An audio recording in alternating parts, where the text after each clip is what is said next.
Welcome to the deep dive. Today we're digging into the Samsung Galaxy Ring using the material you shared with us. That's right. Lots to unpack here. Okay, so let's start at the beginning. What exactly is the Galaxy Ring according to these sources? How's it positioned? Well, the sources paint it as Samsung's big step into the smart ring world. Kind of seen as an evolution from those simpler screenless trackers, but, aiming for better precision. Right, more than just counting steps. Exactly. And what's interesting is it's really one of the first from a major tech player in this space. Before this, it was mostly startups, like Oura being the big name. And the sources mentioned availability. I saw a note about Iran, for instance. Yeah, they mention it rolling out in key markets, including that one. So it's Yeah. becoming a global product. And who's this really for? Did the material give a clear target user? It seemed to really zero in on people who find smartwatches maybe a bit bulky or uncomfortable, especially for sleeping. The sleep tracking angle. Makes sense. Yeah, that seems central. Providing that health data in a really discreet form factor you can wear 24/7 even while you sleep without it bothering you. Okay, now this is where I found the sources got really detailed. What does the ring actually do? And critically, how did it stack up in the performance tests described? Right, let's get into that. First off, design and comfort. The sources were pretty clear. It's apparently super lightweight, very comfortable. Like you forget it's there. That's what they suggest, yeah. Which is obviously key if you're meant to wear it constantly, especially overnight. Comes in 9 sizes, 5 through 13, 3 colors too. Silver, gold, black, Material-wise. durable stuff.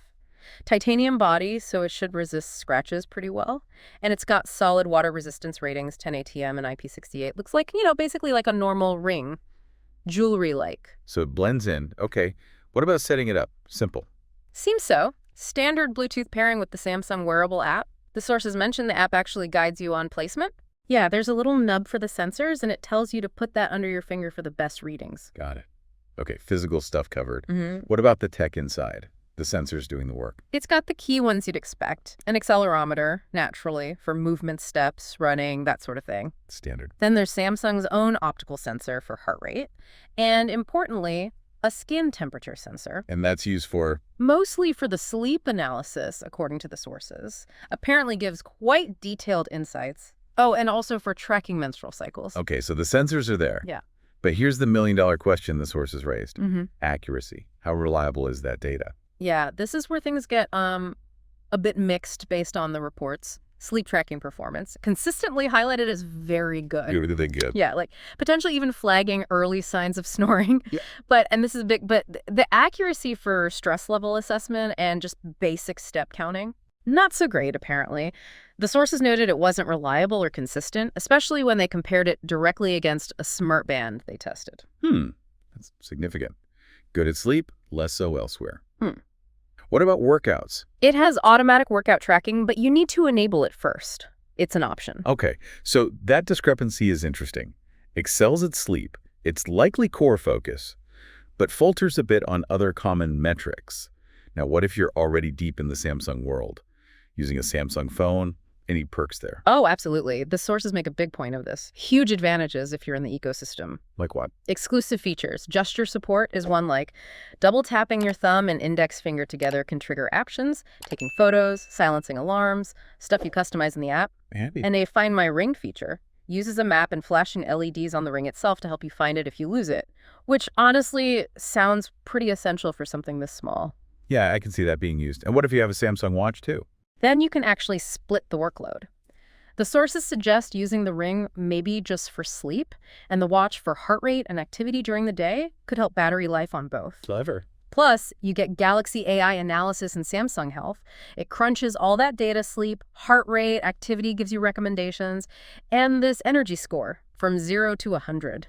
But the ring itself doesn't buzz or anything. No speaker, no vibration. All the feedback comes via your phone. Keeps the ring simple, I guess. Right, the minimalist approach. Okay, let's talk power. Battery life. How did it fare in the source reports? This was definitely presented as a major win. The actual capacity depends on the ring size. Smaller ones have less, larger ones more. Makes sense. But Samsung claims up to 7 days, and the testing mentioned in the sources, it backed that up. They found it really does last about 6 to 7 days, even wearing it nonstop. 7 days is seriously good for something that tiny. It really is. The charging case holds a decent charge too, and the Ring juices up in about an hour and 15 minutes. USB-C or wireless charging for the case. You check the level in the app or via LEDs on the case. Impressive. Hmm. Okay, brings us to the elephant in the room, which the sources definitely grappled with, value, the price. Exactly. They highlight it's pretty expensive. Around $400 was the figure mentioned. Oof. Yeah. So the core question they raise is, are the features worth that much? Especially given those accuracy issues with stress and steps and the fact that some cool stuff only works if you have a Samsung phone. Compared to, say, a smartwatch in the same price bracket. Right. Which often packs in way more features, even if it's not as comfy for sleep. So let's wrap this up. Putting it all together from these sources, the Samsung Galaxy Ring seems like, well, it nails comfort, design, battery life, and it's excellent, maybe even best in class, for sleep tracking. Definitely seems that way. But the big caveats highlighted are that steep price and the, let's say, inconsistent tracking for other things like stress and steps. Plus, you really get the full experience only within the Samsung ecosystem. So the sources kind of leave us hanging on that central question. Is that premium price justified mainly for top-tier sleep tracking and that comfortable, forget it's there, form factor? Or do other wearables just offer better all-around value and more features for your money, even if you sacrifice some sleep comfort? Which leads to maybe the final thought for you, the listener, to chew on. As wearables keep evolving, what's your priority? Is it that minimalist, super comfortable, design-focused laser sharp on key things like sleep? Or are you looking for the feature-packed, do-everything device, even if it means something a bit bulkier? What's that right balance of features, comfort, and crucially price for what you actually need?